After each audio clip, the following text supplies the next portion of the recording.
আসসালামু আলাইকুম দর্শক, আপনাদের সকলকে আমন্ত্রণ জানাচ্ছি অন্য মঞ্চের আলোচনা। তাহলে এরপর ওয়াকারুজ্জামান কিংবা বিমান বাহিনী প্রধান, নৌবাহিনী প্রধান তো না হয় কাজ ছেড়েছেন, শোনা যাচ্ছে বিদেশেও চলে যাচ্ছেন, তাদের কি দশা হবে? মানে যারা মিলে মাসনাদটা, সংবিধানটা ধরে রেখেছিলেন শেখ হাসিনা সরকারের পতনের পর থেকে, তাদের পুরো গ্রুপটা আসলে তাহলে কি পুরস্কার পেল তারেক রহমান সরকারের কাছ থেকে, যাদেরকে ক্ষমতায় আনতে তারা অতি গুরুত্বপূর্ণ ভূমিকা পালন করলেন? নাকি শাহাবুদ্দিন চুপ্পুকে সরাসরি সিঙ্গাপুর যেতে দেওয়া হবে? ফেসবুকে অত্যন্ত জনপ্রিয় এক প্রবাসী সাংবাদিকের স্ট্যাটাস থেকে শুরু, এরপর থেকে বাংলাদেশের মূলধারার গণমাধ্যমগুলো সয়লাভ রাষ্ট্রপতি শাহাবুদ্দিন চুপ্পুর পদত্যাগের খবরে। এরপর থেকে গত দুদিন ধরে বঙ্গভবনের বিভিন্ন দায়িত্বশীল সূত্র, রাষ্ট্রপতি শাহাবুদ্দিন চুপ্পু নিজে, এরকম নানা সূত্রে মূলধারার সংবাদ মাধ্যমগুলো শিরোনাম করে রেখেছে যে শুক্রবারেই পদত্যাগ করতে পারেন শাহাবুদ্দিন চুপ্পু। ডেইলি স্টার আজকেও সংবাদ শিরোনাম করেছে, প্রধান শিরোনাম করেছে যে প্রেসিডেন্ট সেট টু রিজাইন, রাষ্ট্রপতি শাহাবুদ্দিন চুপ্পু স্পিকার দেশে ফিরে এলেই পদত্যাগ করবেন।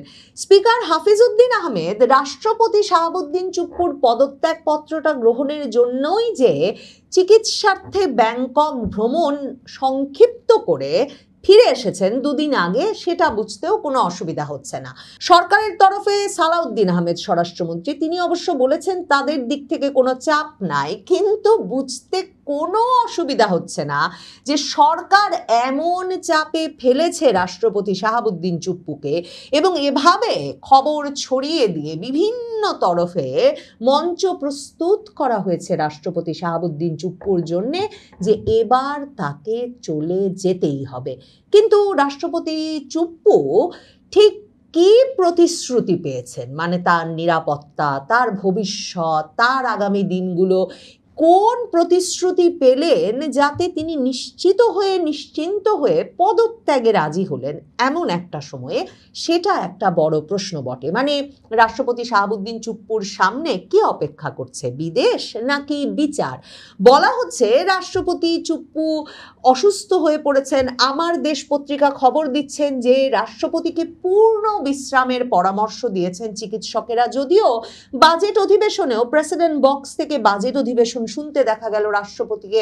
রাষ্ট্রপতি সম্প্রতি খুবই, মানে এই কদিন আগেও প্রকাশ্য সভায় বক্তব্য দিলেন, এবং সেসব বক্তব্যে তাকে এতটা অসুস্থ মনে হয়নি বটে, কিন্তু এখন নাকি তাকে উন্নত চিকিৎসা ও পূর্ণ বিশ্রামে থাকার পরামর্শ দিয়েছেন বিশেষজ্ঞ চিকিৎসকেরা। আমার দেশ বলছে গত কয়েকদিনে তিনি দুবার শারীরিক পরীক্ষা নিরীক্ষা করিয়েছেন। মানে মে মাসে লন্ডনে চিকিৎসা যাওয়া থেকেই নাকি তারেক রহমানের সঙ্গে তার অসুবিধাটার শুরু, অথচ তিনি ওই লন্ডনে চিকিৎসা থেকে ফিরে এলেন, চিকিৎসা করতে গিয়ে বেশ দলবল নিয়ে বাজার সদাই করেছেন, সেসব খবর ছবিও বিভিন্ন জায়গায় প্রকাশিত হলো। কোথাও শাহাবুদ্দিন চুপ্পু ভীষণ অসুস্থ জানা গেল না, অথচ এখন যখন তার ওপর সর্বগ্রাসী চাপ যে তাকে এক্ষুনি সরে যেতে হবে এবং রাষ্ট্রপতির মানে বিদায় নেওয়ার সংবিধান অনুযায়ী সবচেয়ে ভালো উপায় হচ্ছে যে তিনি শারীরিকভাবে অসুস্থ, তার বিশ্রাম প্রয়োজন, কথা বলে তিনি যদি নিজেই পদত্যাগ করেন, এই পরিস্থিতিতেই এখন জানা যাচ্ছে তিনি গত কয়েকদিনে দুবার শারীরিক পরীক্ষা নিরীক্ষা করিয়ে ফেলেছেন, এবং সিটি স্ক্যান ও এমআরআই রিপোর্টে হৃদরোগের সমস্যার পাশাপাশি স্নায়বিক বা নিউরোলজিক্যাল সমস্যাও ধরা পড়েছে। বঙ্গভবনের দায়িত্বশীল সূত্র আমার দেশকে এ তথ্য জানিয়েছে, এবং রাষ্ট্রপতি মোহাম্মদ শাহাবুদ্দিন আগে থেকেই হৃদরোগে ভুগছেন। তিনি সিঙ্গাপুরে বাইপাস সার্জারি করালেও পরে শরীরের দুর্বলতা, কোমর, পিঠের ব্যথা সব বেড়ে যায়। এরপরে তিনি যুক্তরাজ্যে গিয়েও মেডিকেল চেক আপ করিয়েছেন, কিন্তু আবারও শারীরিক সমস্যা দেখা দিয়েছে। এই কথা নাকি আমার দেশ পত্রিকা জানতে পেরেছে বঙ্গভবনের দায়িত্বশীল সূত্র থেকে। এখন শাহাবুদ্দিন চুপ্পু যখন সংবাদ মাধ্যমের সাথে গত দুদিন কথা বলেছেন, বিশেষ করে ডেইলি স্টার যখন ওই বিস্ফোরক তথ্য তাদের কোনো সূত্র থেকে আবিষ্কার করে দিয়ে দিল যে শেখ হাসিনার সঙ্গে নাকি কথা বলেছেন শাহাবুদ্দিন চুপ্পু লন্ডনে বসে, যেন এর আগে আর কখনো কথা হয় নাই এবং কথা বলার জন্য তাকে লন্ডন পর্যন্তই যেতে হয়েছে, এমন একটা তথ্য যখন ডেইলি স্টার ছেপে দিল গতকালকে, যে এ কারণেই তারেক রহমান তাকে বলেছেন, রাষ্ট্রপতিকে বলেছেন যে তিনি যাতে সরে যান। মে মাসে লন্ডনে গিয়ে রাষ্ট্রপতি কথা বলেছেন, বাংলাদেশের গোয়েন্দারা সে খবর বের করেছে জুলাইয়ে, এবং তারপর প্রধানমন্ত্রী তারেক রহমান কথা বলেছেন যে আপনি সরে যান। তারপর ডেইলি স্টারের এই বিস্ফোরক তথ্যের উত্তর দিতেই রাষ্ট্রপতি শাহাবুদ্দিন চুপ্পু কিছু সাংবাদিক এবং সংবাদ মাধ্যমের সঙ্গেও কথা বলেন। তার কোনোটাতে কিন্তু রাষ্ট্রপতি শাহাবুদ্দিন চুপ্পু একবারও বলেন নাই যে তিনি অসুস্থ এবং তিনি ভয়াবহ অসুস্থ, এমন অসুস্থ যে তার পূর্ণ বিশ্রামের প্রয়োজন এবং সে কারণেই তিনি এখন ছুটিতে চলে যেতে চাচ্ছেন বা রাষ্ট্রপতির দায়িত্ব ছেড়ে দিতে চাইছেন। তিনি বরং বারবার বলেছেন যে কারো মাথা পুরো খারাপ না হলে কখনো বলবে না যে তিনি লন্ডন গিয়ে শেখ হাসিনার সঙ্গে কথা বলেছেন। এই পরিস্থিতিতে শাহাবুদ্দিন চুপ্পু নিশ্চিতভাবেই সবচেয়ে উদ্বিগ্ন, সবচেয়ে উৎকণ্ঠিত যে কি হবে তার পদত্যাগের পর। কারণ রাষ্ট্রপতি পদে নিযুক্ত থাকায় তিনি যা যা করেছেন তার না হয় কোনো বিচার হবে না, আর তিনি যা যা করেছেন সেটা বিএনপি সরকার তারেক রহমানের জন্যে এত গুরুত্বপূর্ণ ভূমিকা রেখেছে।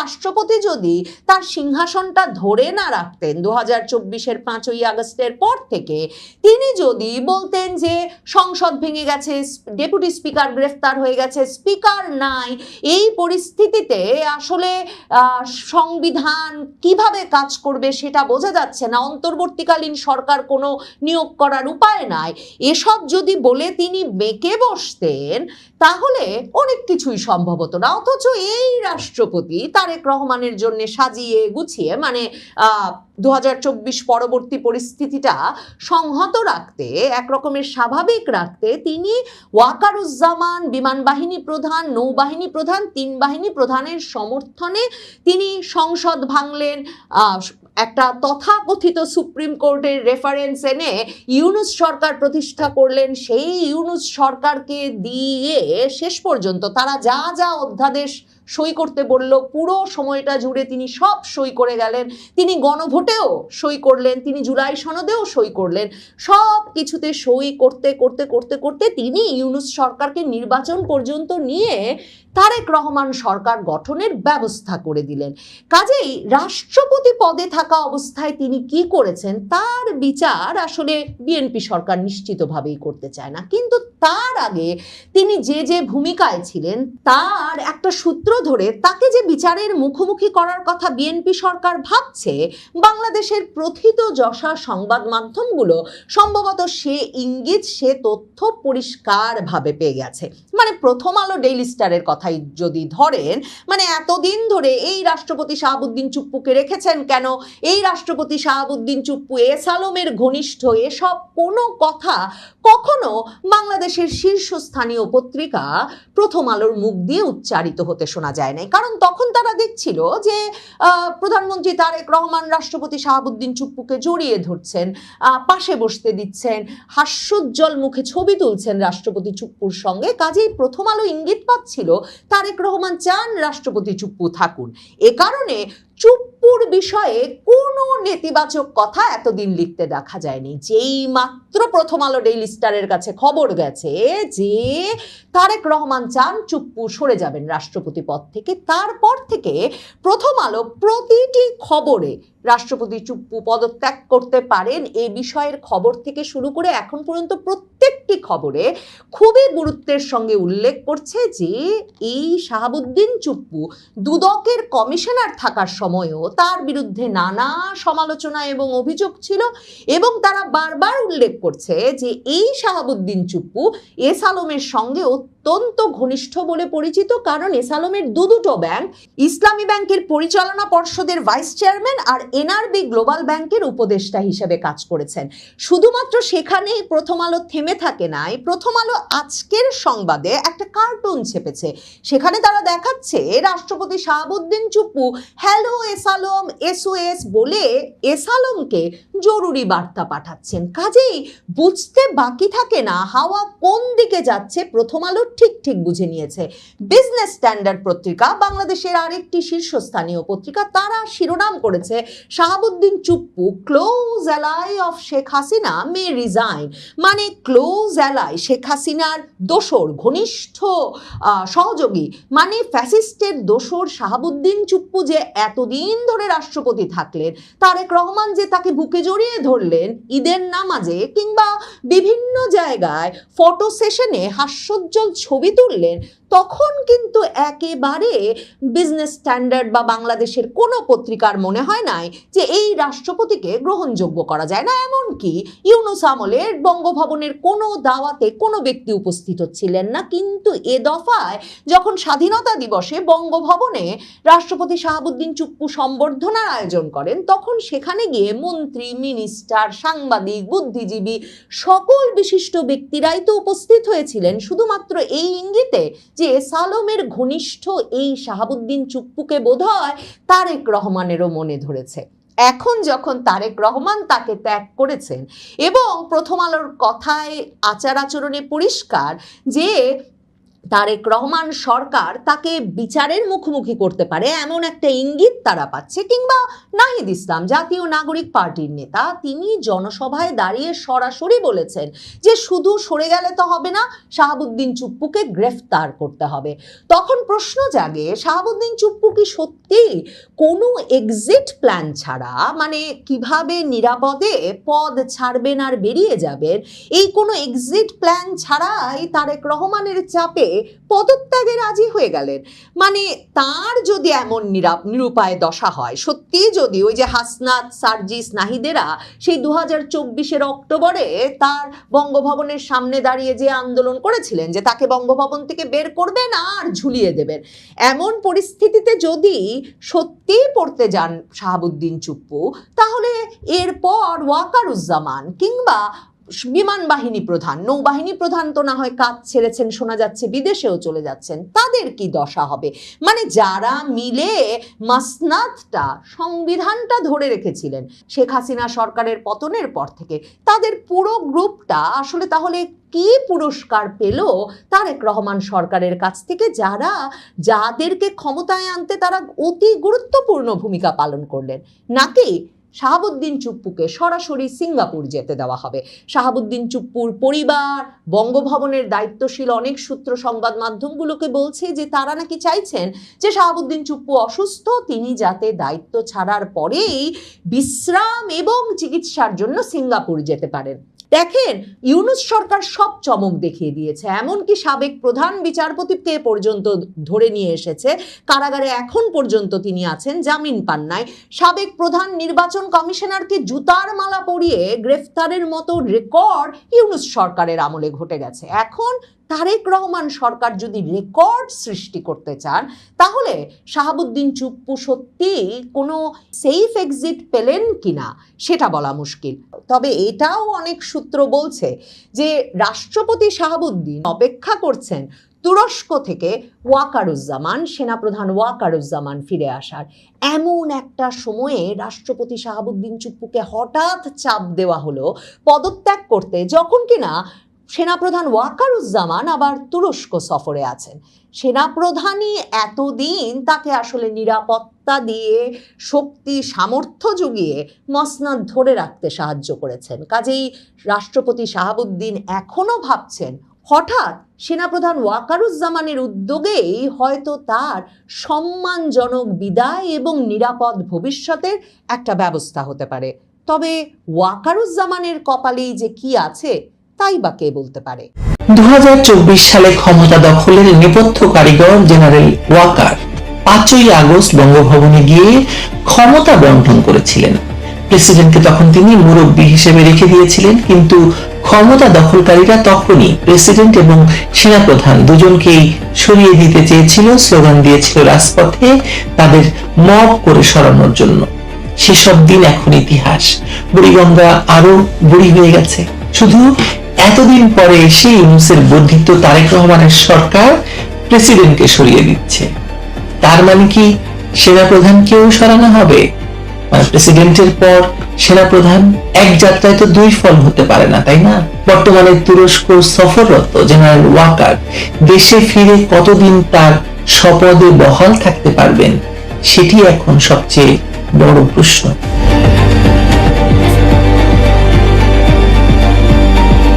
প্রথমেই পরিষ্কার করা প্রয়োজন, রাষ্ট্রপতি মোহাম্মদ শাহাবুদ্দিনের পদত্যাগ কিংবা জেনারেল ওয়াকারুজ্জামানের অপসারণ কোনটি এই বিশ্লেষণ তৈরির সময় পর্যন্ত আনুষ্ঠানিকভাবে ঘোষণা করা হয়নি। কিন্তু বাংলাদেশে বড় রাজনৈতিক সিদ্ধান্তের আগে গুঞ্জন, চাপ, চরিত্র হনন এবং সম্ভাব্য উত্তরসূরির নাম ছড়িয়ে দেওয়ার ইতিহাস আছে। তাই রাষ্ট্রপতি পরিবর্তনের আলোচনার সঙ্গে সেনাপ্রধানের ভবিষ্যৎ নিয়ে প্রশ্ন ওঠা তো অস্বাভাবিক নয়। সামাজিক যোগাযোগ মাধ্যমে এই প্রশ্ন এখন ছড়িয়ে পড়েছে, কারণ শাহাবুদ্দিন এবং ওয়াকার আলাদা দুটি পদে থাকলেও 2024 সালের ক্ষমতা পরিবর্তনের ইতিহাসে তারা একই রাজনৈতিক সেতুর দুই প্রান্ত। একজন রাষ্ট্রপতির সাংবিধানিক স্বাক্ষর দিয়েছেন, অন্যজন সামরিক শক্তির বাস্তব নিয়ন্ত্রণ নিশ্চিত করেছেন এবং ইউনূসকে ক্ষমতায় বসিয়েছেন। ইউনূসের ক্ষমতাকে পাহারা দিয়েছেন, তারেক রহমানকে নির্বাচনের মাধ্যমে ক্ষমতায় এনেছেন এবং তারেক রহমানকে এখনো পাহারা দিয়ে যাচ্ছেন। একজন বঙ্গভবনে বসে শপথ পড়িয়েছেন, অন্যজন সেনানিবাস থেকে ক্ষমতার নতুন সমীকরণ বাস্তবায়ন করেছেন। 5ই আগস্ট জেনারেল ওয়াকার রাজনৈতিক দলগুলোর সঙ্গে বৈঠক করেন, অন্তর্বর্তী সরকার গঠনের ঘোষণা দেন এবং পরে বঙ্গভবনের প্রক্রিয়ায় কেন্দ্রীয় ভূমিকা রাখেন। আন্তর্জাতিক সংবাদ মাধ্যমও শেখ হাসিনার পতন এবং ইউনূসের ক্ষমতা গ্রহণে সেনাপ্রধানের ভূমিকাকে নির্ধারণ হিসেবে বর্ণনা করে। পরবর্তীতে তিনি ইউনূস সরকারকে প্রয়োজনীয় সহযোগিতা দেওয়ার প্রকাশ্য অঙ্গীকার করেছেন এবং সেই অঙ্গীকার তিনি পালন করেছেন। কিন্তু জেনারেল ওয়াকার কেবল ইউনূস সরকারের রক্ষক হয়ে থাকেননি, সময়ের সঙ্গে তিনি সেই সরকারের কিছু রাজনৈতিক পরিকল্পনার সীমাও নির্ধারণ করেছেন। তিনি দ্রুত নির্বাচনের কথা বলেছেন, নির্বাচিত সরকারের প্রয়োজনীয়তা তুলে ধরেছেন এবং সেনাবাহিনীকে দীর্ঘদিন মাঠে রাখার বিষয়ে অস্বস্তি প্রকাশ করেছেন। কিন্তু সেনাবাহিনী এখনো মাঠেই আছে। 2025 সালে তিনি বলেছিলেন, নির্বাচিত সরকার এবং শৃঙ্খলা ফিরে আসা পর্যন্ত সেনাবাহিনীকে ধৈর্যের সঙ্গে দায়িত্ব পালন করতে হবে। আবার 2026 সালের মে মাসে বলেছেন, সরকার যতদিন চাইবে সেনাবাহিনী ততদিন মাঠে থাকবে, তবে তাদের মূল কাজ ব্যারাকে ফিরে প্রশিক্ষণ এবং যুদ্ধের প্রস্তুতি নেওয়া। কিন্তু এই মুহূর্তে সেনাবাহিনীর মূল কাজ আওয়ামী লীগ দমন করা। এই যে সব বক্তব্য, এই বক্তব্যগুলোর রাজনৈতিক অর্থ আছে। জেনারেল ওয়াকার বুঝেছিলেন, সেনাবাহিনীকে অনির্দিষ্টকাল বেসামরিক প্রশাসনের বিকল্প বানানো হলে তার দায় শেষ পর্যন্ত বাহিনীর উপরই পড়বে। মবের সহিংসতা, আইন শৃঙ্খলার পতন, রাজনৈতিক প্রতিহিংসা কিংবা প্রশাসনিক ব্যর্থতার দায় কোনো অনির্বাচিত সরকারের উপর স্থায়ীভাবে থাকে না। একসময় মানুষ প্রশ্ন করে, সেনাবাহিনী তখন কি করছিল? তারেক রহমানের সরকার ক্ষমতায় আসার পর পরিস্থিতি বদলেছে একটু। এখন দেশে একটি কথিত নির্বাচিত সরকার থাকার দাবি করা হচ্ছে, ফলে সেনাবাহিনীকে মাঠে রাখার আগের যুক্তি দুর্বল হয়ে গেছে। একই সঙ্গে জেনারেল ওয়াকার সেই অতীতের সাক্ষী, যখন বিএনপি, জামায়াত, এনসিপি, বৈষম্য বিরোধী জঙ্গিরা এবং ইউনূস সরকারের প্রত্যেকেই নিজেদের স্বার্থে সেনাবাহিনীর সহযোগিতা নিয়েছিল। রাষ্ট্রপতি শাহাবুদ্দিনের মতো ওয়াকারও অনেক গোপন সমঝোতার প্রত্যক্ষ সাক্ষী। কে 5ই আগস্ট বঙ্গভবনে কি বলেছিল, কে কোন ধরনের সরকার চেয়েছিল, ইউনূসের নাম কিভাবে চূড়ান্ত হয়েছিল, রাজনৈতিক দলগুলোর সঙ্গে কি বোঝাপড়া হয়েছিল এবং সামরিক নেতৃত্ব কি শর্তে নতুন ব্যবস্থাকে সমর্থন করেছিল, এসব প্রশ্নের সবচেয়ে গুরুত্বপূর্ণ উত্তর সম্ভবত ওয়াকারের কাছেই আছে। ক্ষমতার রাজনীতিতে এই ধরনের সাক্ষী প্রয়োজনের সময় সম্পদ, প্রয়োজন ফুরালে একটা বড় ধরনের ঝুঁকি। রাষ্ট্রপতিকে সরানোর সম্ভাব্য উদ্দেশ্য যদি হয় পুরনো সাংবিধানিক প্রশ্নগুলোকে আড়াল করা এবং নতুন সরকারের অনুগত কাউকে বঙ্গভবনে বসানো, তাহলে পরবর্তী ধাপে সেনাবাহিনীর নেতৃত্বেও আরো অনুগত কাউকে বসানোর চেষ্টা হতে পারে। বিশেষ করে সরকার যদি প্রশাসন, রাষ্ট্রপতির কার্যালয়, গোয়েন্দা কাঠামো এবং সামরিক বাহিনী সব জায়গায় একই রাজনৈতিক বলয় প্রতিষ্ঠা করতে চায়। এটা এমন এক সময়ে ঘটতে যাবে বা ঘটবে যখন শেখ হাসিনা ঘোষণা দিয়েছেন বাংলাদেশে আসবেন। শেখ হাসিনা নিয়োজিত রাষ্ট্রপতিকে যদি বিদায় করা যায়, শেখ হাসিনা নিয়োজিত সেনা প্রধানকে কেন রাখবে? তারেক রহমান আমাকে বোঝান। তবে সেনা প্রধানকে সরানো রাষ্ট্রপতিকে সরানোর মতো সহজ হবে না হয়তো। রাষ্ট্রপতি মূলত আনুষ্ঠানিক সাংবিধানিক পদ, সেনাপ্রধান একটি সশস্ত্র, সংগঠিত এবং নিজস্ব কমান্ড কাঠামোর নেতৃত্ব দেন। তাকে মেয়াদের আগে সরানোর সিদ্ধান্ত নিতে হলে বাহিনীর অভ্যন্তরীণ ভারসাম্য, জ্যেষ্ঠতা, কমান্ডারদের আনুগত্য এবং আন্তর্জাতিক প্রতিরক্ষা সম্পর্ক বিবেচনা করতে হবে। ওয়াকারের বর্তমান তুরস্ক সফর সেই কারণে খুব তাৎপর্যপূর্ণ। সরকারি ভাষ্য অনুযায়ী তিনি 5 দিনের সফরে তুরস্কের প্রতিরক্ষা শিল্প প্রতিষ্ঠান পরিদর্শন, সামরিক নেতৃত্বের সঙ্গে বৈঠক এবং প্রশিক্ষণ এবং প্রযুক্তিগত সহযোগিতা নিয়ে আলোচনা করছেন। ভারতীয় ইকোনমিক টাইমস এই সফরকে আঙ্কারা, ইসলামাবাদ এবং ঢাকার ক্রমবর্ধমান প্রতিরক্ষা যোগাযোগের প্রেক্ষাপটে দেখছে। তবে এটিকে সরাসরি ত্রিপক্ষীয় সামরিক জোট হিসেবে প্রমাণ করার মতো সরকারি ঘোষণা তো এখনো নেই। কিন্তু বাংলাদেশে তুরস্ক যেভাবে তার সামরিক স্বার্থ দেখছে বাংলাদেশকে ঘিরে এবং বাংলাদেশকে একটি সামরিক ঘাঁটি বানানোর চেষ্টা করছে কিনা সে প্রশ্ন উঠেছে। আসলে প্রশ্ন হলো, ওয়াকার কি তুরস্কের সঙ্গে সম্পর্ক বাড়িয়ে নিজের সামরিক অবস্থান শক্ত করছেন, নাকি সরকারই তাকে নতুন প্রতিরক্ষা অক্ষ তৈরির দায়িত্ব দিয়েছে? দুই সম্ভাবনাই আছে। তুরস্কের প্রতিরক্ষা শিল্প দ্রুত বিস্তৃত হয়েছে এবং বাংলাদেশ অস্ত্র, ড্রোন, প্রশিক্ষণ এবং প্রযুক্তির বিকল্প উৎস খুঁজছে। ফলে সফরটি পেশাগত হতে পারে, কিন্তু রাষ্ট্রপতি পরিবর্তনের আলোচনার ঠিক সময়ে সেনা প্রধানের বিদেশ সফর রাজনৈতিক কৌতূহল তৈরি করছে। সম্ভাব্য নতুন সেনা প্রধান হিসেবে বিভিন্ন সংবাদ মাধ্যমে কিছু জ্যেষ্ঠ সেনা কর্মকর্তার নাম ছড়ানো হচ্ছে, কিন্তু নির্ভরযোগ্য সরকারি ঘোষণা ছাড়া এসব নামকে সত্য ধরে নেওয়া যাবে না। বরং নাম ছড়িয়ে দেওয়ার উদ্দেশ্য খতিয়ে দেখা দরকার। এতে একদিকে সেনাবাহিনীর ভিতর প্রতিযোগিতা তৈরি হয়, অন্যদিকে বর্তমান সেনা প্রধানকে বোঝানো হয় যে তার বিকল্প প্রস্তুত আছে। জেনারেল ওয়াকারের জন্য সবচেয়ে বড় দুর্বলতা হলো কোনো রাজনৈতিক পক্ষই তাকে পুরোপুরি নিজেদের লোক মনে করতে পারছে না। আওয়ামী লীগের একটি অংশ তাকে 5ই আগস্টের ক্ষমতা পরিবর্তনের মূল কারিগর মনে করে। জুলাই সন্ত্রাসীদের একটি অংশ আবার মনে করে তিনি তাদের কাঙ্ক্ষিত বিপ্লবী সরকার প্রতিষ্ঠা করতে দেননি। ইউনূসপন্থীরা তাকে নির্বাচনের জন্য চাপ দেওয়ার দায়ে সন্দেহ করে। বিএনপিও জানে তাদের ক্ষমতায় আসার পেছনের বহু ঘটনার বা গোপন ঘটনার সাক্ষী তিনি। জামায়াতের কাছে তিনি হয়তো প্রয়োজনীয়, কিন্তু স্থায়ীভাবে নির্ভরযোগ্য নন। আর জামায়াত এমন এক মুনাফিক দল, তারা উপকার স্বীকার করে না। অর্থাৎ যে জেনারেল একসময় প্রায় সবার প্রয়োজন ছিলেন, এখন প্রায় সবার সন্দেহের মানুষ এই জেনারেল ওয়াকারুজ্জামান বা বর্তমান সেনা প্রধান। তাকে সরানো হলে সরকার হয়তো বলবে এটি একটি নিয়মিত সামরিক পরিবর্তন, মেয়াদ, অবসর, পুনর্গঠন অথবা পেশাগত কারণ দেখানো হবে, কিন্তু সময়টি সিদ্ধান্তের প্রকৃত অর্থ বলে দেবে। রাষ্ট্রপতির বিদায়ের পরপরই সেনাপ্রধান বদল হলে সেটিকে দুটি বিচ্ছিন্ন ঘটনা হিসেবে দেখা কঠিন হবে, কারণ তখন বোঝা যাবে যে রাষ্ট্রের 2024 পরবর্তী ক্ষমতা কাঠামোর শেষ স্বাধীন কিংবা অর্ধ স্বাধীন স্তম্ভগুলো পুনর্বিন্যাস করা হয়েছে। তবে ওয়াকারকে সরানো মানেই তার প্রভাব সঙ্গে সঙ্গে শেষ হয়ে যাবে না। সেনাবাহিনীতে ব্যক্তিগত সম্পর্ক, কমান্ড অভিজ্ঞতা এবং 2024 সালের সংকটে তার ভূমিকা তাকে দীর্ঘদিন গুরুত্বপূর্ণ করে রাখবে। বরং অসম্মানজনকভাবে সরানো হলে সেটা সেনাবাহিনীর ভেতরে অস্বস্তি তৈরি করতে পারে। একটি রাজনৈতিক সরকার সেই ঝুঁকি কতটা নিতে চাইবে, সেটাও একটা বড় প্রশ্ন। শেষ পর্যন্ত প্রেসিডেন্ট গেলে সেনা প্রধানের কি হবে এর উত্তর এখনই নিশ্চিতভাবে দেওয়া সম্ভব নয়, কিন্তু রাজনৈতিক ঝুঁকি বলছে বা যুক্তি বলছে রাষ্ট্রপতির পরিবর্তন যদি শুধু ব্যক্তিগত স্বাস্থ্য কিংবা স্বেচ্ছা অবসরের বিষয় না হয়ে ক্ষমতার পুনর্বিন্যাস বা পূর্ণ পুনর্বিন্যাস হয়, তাহলে জেনারেল ওয়াকারের পদও নিরাপদ নয়। কারণ 2024 সালের ক্ষমতা পরিবর্তনের দুটি প্রধান প্রাতিষ্ঠানিক সাক্ষী ছিলেন রাষ্ট্রপতি শাহাবুদ্দিন এবং সেনাপ্রধান ওয়াকার। একজনকে সরিয়ে দেওয়া হলে অন্যজন স্বাভাবিকভাবেই আরো একা হয়ে পড়বেন।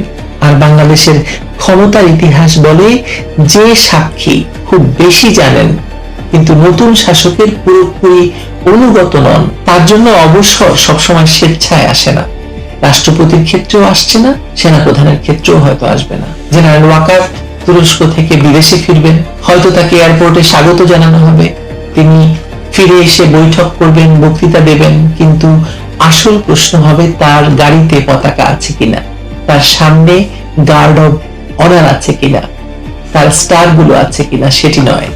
আসল প্রশ্ন হবে রাষ্ট্রপতির বিদায়ের পর বাংলাদেশের নতুন ক্ষমতার মানচিত্রে তার জন্য আদৌ কোনো জায়গা রাখা হয়েছে কিনা। সময় আগাচ্ছে, tick tick tick tick tick tick, রাষ্ট্রপতির জন্য, জেনারেল ওয়াকারের জন্য হয়তো। ভালো থাকবেন সবাই।